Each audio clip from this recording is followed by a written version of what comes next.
Hello दोस्तों, नमस्कार। मैं हूं दीप। आपका बहुत बहुत स्वागत है आप ही के चैनल सरकारी नौकरी में।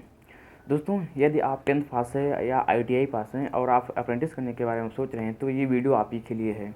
तो आप इस वीडियो को लास्ट तक देखते रहिए और आपको पता चल जाएगा कि किस की तरफ से अप्रेंटिस के लिए वैकेंसी आई हुई है। दूसरी वीडियो शुरू करने से पहले मैं कहना चाहता हूँ कि यदि आपने अभी तक सरकारी नौकरी सब्सक्राइब नहीं किया है तो प्लीज़ कर लें, क्योंकि मैं आपके लिए ही सरकारी नौकरी से संबंधित 1 से 2 वीडियो रोज़ बनाता रहता हूँ। तो दोस्तों, चलिए शुरू करते हैं। दोस्तों, ये जो आज की वैकेंसी है वो जारी की गई है मिनिस्ट्री ऑफ डिफेंस की तरफ से, ऑर्डिनेंस फैक्ट्री की तरफ से। वो है अप्रेंटिस के लिए। यदि आप अप्रेंटिस करना चाहते हैं, यदि आप 10th पास हैं तब भी, यदि आप आईटीआई पास हैं तब भी, दोनों के लिए वैकेंसी आई हुई है अप्रेंटिस के लिए। ये बहुत ही अच्छी वैकेंसी है। तो आप इस वीडियो को लास्ट तक देखिए, सब कुछ समझ में आ जाएगा। सबसे पहली बात, पहले स्टेप पे आते हैं कि इसे कौन कौन अप्लाई कर सकता है। दोस्तों, इसे अप्लाई करने के लिए आपको मिनिमम 10th पास रखा गया है और आईटीआई पास रखा गया है। या तो आप 10th पास हो तब भी अप्लाई कर सकते हैं, या तो आप आईटीआई पास हो तब भी अप्लाई कर सकते हैं। इसमें 2 तरह की वैकेंसी है। जो 10th पास है उसके लिए वैकेंसी है 3327, और जो आईटीआई पास हैं उनके लिए वैकेंसी है 3621 वैकेंसी। आप 10th पास हैं तो उसका अलग आपको अलग अप्रेंटिस कराई जाएगी। आप आईटीआई पास हैं तो आपको अलग अप्रेंटिस कराई जाएगी। अब बात है कि कैसे अप्लाई करना है। तो फॉर्म ऑनलाइन अप्लाई करना है। आपको जिस हिसाब से आपकी एलिजिबिलिटी हो आप उस हिसाब से अप्लाई कर सकते हैं। मैं नीचे लिंक दे दे रहा हूँ डिस्क्रिप्शन में फॉर्म अप्लाई करने की, वहाँ पे आप जाके अप्लाई कर सकते हैं। इसके साथ साथ मैं एक और लिंक दे दे रहा हूँ नीचे, जिसमें कौन सी फैक्ट्री में कितनी वैकेंसी है वो भी दिया है। वो 7वें पेज पे है। उस जो आप लिंक खोलेंगे एक पीडीएफ खुलेगा, उसके 8वें पेज पे है। आप वहाँ भी देख सकते हैं कि किस ऑर्डिनेंस फैक्ट्री में कितनी वैकेंसी आई है। तो आप उस हिसाब से अपने उस ऑर्डिनेंस फैक्ट्री के लिए आप अप्लाई कीजिए। तो सबसे पहली बात कि अपडेट पे आते हैं कि कब डेट है इसके अप्लाई करने की। इसकी जो रजिस्ट्रेशन की डेट है फॉर्म भरने की स्टार्ट हो गई है 17 जनवरी 2017 से। लास्ट डेट रखी गई है 7 फरवरी 2017 रखी गई है। जो एज इन्होंने रखा है वो आपकी एज 14 से 22 साल होनी चाहिए। वो भी कब, फार्म अप्लाई करने की लास्ट डेट को आपकी एज 14 से 22 की होनी चाहिए। यानी फॉर्म अप्लाई करने की लास्ट डेट कितनी है, 7 फरवरी। तो उस डेट को आपकी एज मिनिमम 14 और मैक्सिमम 22 साल होनी चाहिए। दोस्तों, यदि आप आईटीआई के इस साल अंतिम साल में हैं तो आपकी डिग्री यदि फॉर्म अप्लाई करने की लास्ट डेट यानी कि 7 फरवरी से पहले मिल जा रही है पूरी कंप्लीट डिग्री तो सही है। तो नहीं तो आपकी डिग्री अगर बाद में मिल रही है तो मार्च अप्रैल वगैरह में अगर आपका रिजल्ट आ रहा है तो आप अप्लाई न करें, क्योंकि इन्होंने कहा है कि फॉर्म अप्लाई करने की लास्ट डेट से पहले आपके पास डिग्री होनी चाहिए, वो भी आईटीआई की डिग्री आपके पास होनी चाहिए। यदि आप 10th में हैं तब भी यही मामला है। यदि इस साल आप 10th में हैं तो आप नहीं अप्लाई कर सकते, क्योंकि इस साल आप 10th में होंगे तो आपका एग्ज़ाम भी मार्च अप्रैल में होगा और रिजल्ट मई जून में आएगा, तो आप नहीं अप्लाई कर सकते। यदि आप 10th पास हो चुके हैं तो आप अप्लाई कर सकते हैं।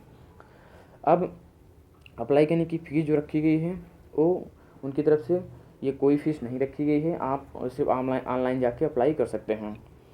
अब अगली बात कि एक फॉर्म आया था पहले भी गवर्नमेंट ऑफ इंडिया की तरफ से अप्रेंटिस, वो उसकी साइट थी apprenticeship.gov.in पे। यदि आपने इस पर पहले से ही अप्लाई कर चुके हैं तो फिर आपको अप्लाई करना है, क्योंकि उन्होंने कहा कि ये जो छात्र पहले से भी अप्लाई कर चुके हैं उनको फिर से अप्लाई करना है, क्योंकि एडमिट कार्ड जारी होगा और एग्ज़ाम होगा तो उनको फिर से अप्लाई करने की ज़रूरत है। तो आप फिर से अप्लाई कर दीजिए। यदि आप पहले भी अप्लाई कर चुके हैं तो भी आप फिर से अप्लाई कर दीजिए। अब उम्र के जो रिलैक्सेशन मिलता है वो मिलेगा। यदि आप SC ST हैं तो 5 साल का रिलैक्सेशन मिलेगा। ओबीसी के लिए 3 साल का रिलैक्सेशन मिलेगा और PH कैटेगरी के लिए 10 साल का रिलैक्सेशन आपको उम्र में मिलेगा।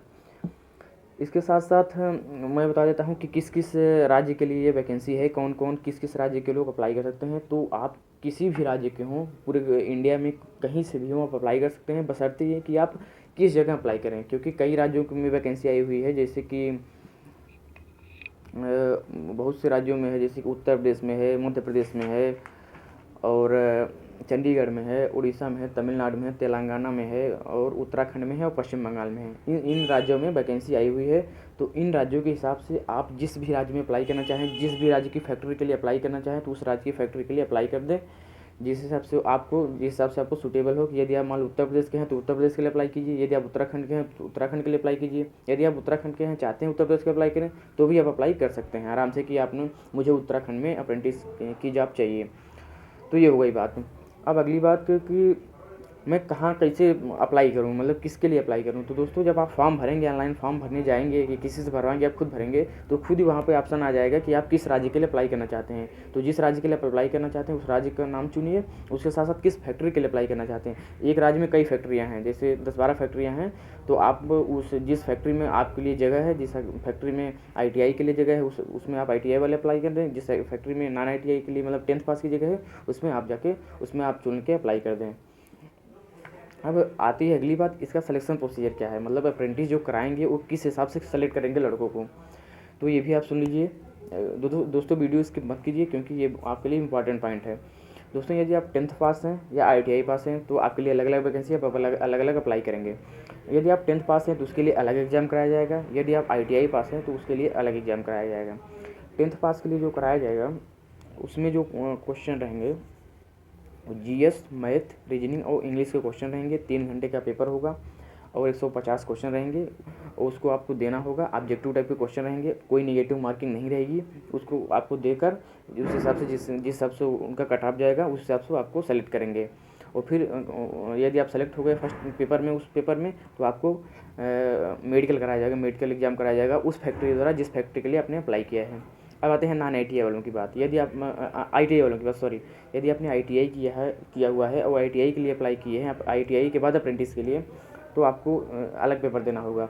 उसमें क्या होगा कि 40% जो क्वेश्चन रहेंगे वो GS, GK, इंग्लिश और मैथ के रहेंगे, GS, GK, इंग्लिश, मैथ और रीजनिंग के, और बाकी जो 60% क्वेश्चन रहेंगे वो ITI से रिलेटेड ट्रेड से होंगे।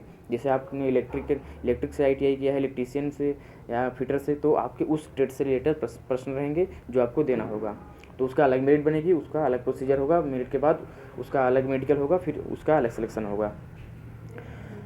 तो आपने ये सब बातें समझ ली कि 10th के लिए अलग वैकेंसी है, ITI के लिए अलग वैकेंसी है, 10th के लिए अलग एग्जाम होगा, ITI के लिए अलग एग्जाम होगा। दोनों के लिए अप्रेंटिस की प्रोसीजर रखा गया है। 10th के बाद भी आपको अप्रेंटिस कराई जाएगी, ITI के बाद भी अप्रेंटिस की जाएगी।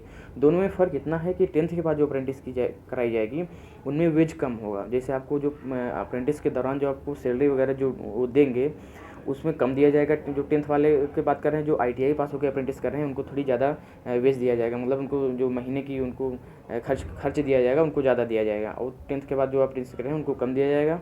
इसके साथ साथ जो अप्रेंटिस का पीरियड है वो 10th वालों के लिए थोड़ा ज़्यादा है, 3 साल भी हो सकता है, 2 साल में भी वो परफॉर्मेंस के हिसाब से कंप्लीट करा सकते हैं। और बाकी जो ITI वालों का जो है वो उनका जल्दी है, 1 ही साल में कंप्लीट करा देंगे पूरे अप्रेंटिस को, और आपको डिग्री उसको आपको सर्टिफिकेट दे देंगे। तो आशा है सब कुछ बातें आपको समझ में आ गई हैं। यदि आप कहीं के भी पूरे इंडिया में यदि आपने 10th पास किया है और ITI पास किया है तो दोनों के लिए अलग अलग वैकेंसी आप अप्रेंटिस करना चाहते हैं तो बहुत अच्छा है। ये गवर्नमेंट ऑफ इंडिया की तरफ से जारी की गई है, पूरी तरफ से गवर्नमेंटेड है और सरकारी विज्ञप्ति है। तो आप अप्रेंटिस कर लीजिए, आपके लिए बहुत अच्छा होगा। अप्रेंटिस कर लेंगे तो आपके लिए जॉब आगे भविष्य में जॉब करने में भी आसानी हो जाएगी, क्योंकि बहुत सी जॉब में आजकल अप्रेंटिस मांग रहा है।